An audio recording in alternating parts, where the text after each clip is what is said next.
রাজ্যে অভাবনীয় জয়, মানুষের জয় হয়েছে, মোদিজির গ্যারেন্টির জয় হয়েছে। দায়িত্ব বাড়লো, কাজ করতে হবে। প্রাক্তন মুখ্যমন্ত্রী এখনো তিনি বলছেন পদত্যাগ করবেন। আমি তো বলবো সংবিধানে লেখা আছে, সংবিধান বিশেষজ্ঞ বা রাজ্যপাল ঠিক করবে। আমার সব ব্যাপারে কথা বলার কোনো দরকার নেই।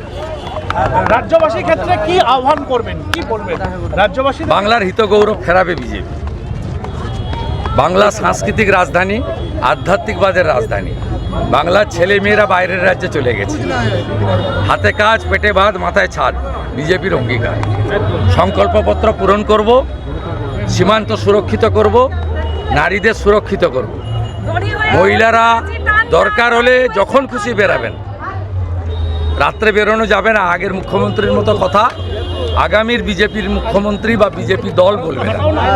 ইয়াং জেনারেশন দাদা কর্মসংস্থান চায়, শিল্প চায়, একসঙ্গে সরকারি কাজ, একসঙ্গে বেসরকারি বিনিয়োগ, একসঙ্গে চুক্তিভিত্তিক আংশিক যারা কাজ করেন তাদের ভবিষ্যৎ বা অর্থনৈতিক নিরাপত্তা, সাথে সাথে যতক্ষণ না কর্মসংস্থান সম্পূর্ণ হচ্ছে তাদেরকে উপযুক্ত বেকার ভাতা।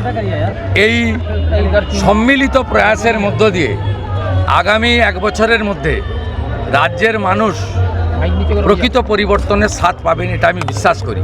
মোদিজির গ্যারেন্টি, অমিত শাহজির ঘোষিত সংকল্পপত্র অক্ষরে অক্ষরে সময়বদ্ধভাবে পূরণ করাই বিজেপির আগামী দিনের সব চিন্তা করবেন না। বিজেপি সরকার দায়িত্ব নিলে সব